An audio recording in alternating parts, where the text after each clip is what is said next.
Tell us about your experience with Mo and what that was like. Wow. You know, obviously a complete legend, one of the best ball strikers that maybe ever lived.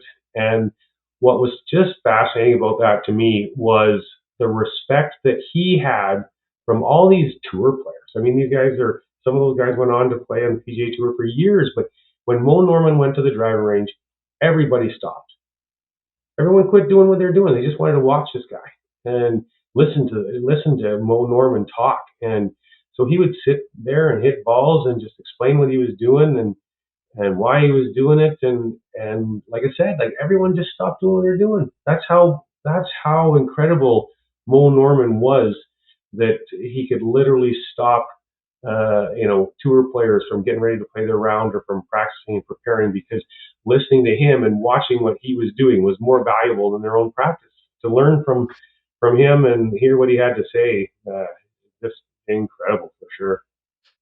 Yeah, unbelievable pure swing. And so you've got this guy hitting ball. I've seen Mo hit balls before. I remember he was friends with the guy who owned a course near Kitchener, and I saw him hit balls, and he'd call shots. He'd say, "Okay, I'm going to hit 290 yards with a draw, 290 yards with a draw, 200, okay, 290 with a fade, And, 290 with."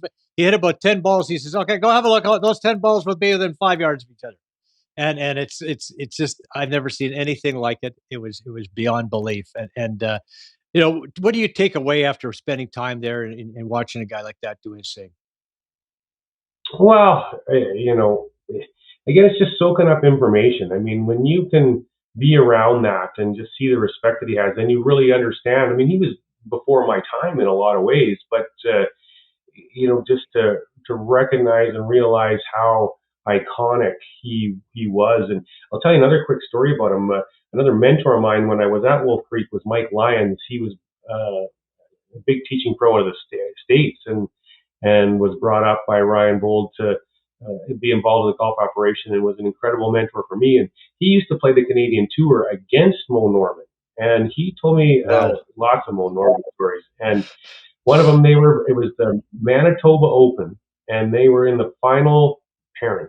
And through 9 holes on the Sunday, they were kind of neck and neck battling it out for the title. And as they were walking to number 10, Moe Norman walked up behind Mike, put his club up between his legs and give him a little tug, you know where, and Yeah. told Mike, "I'm gonna demolish you on this back nine.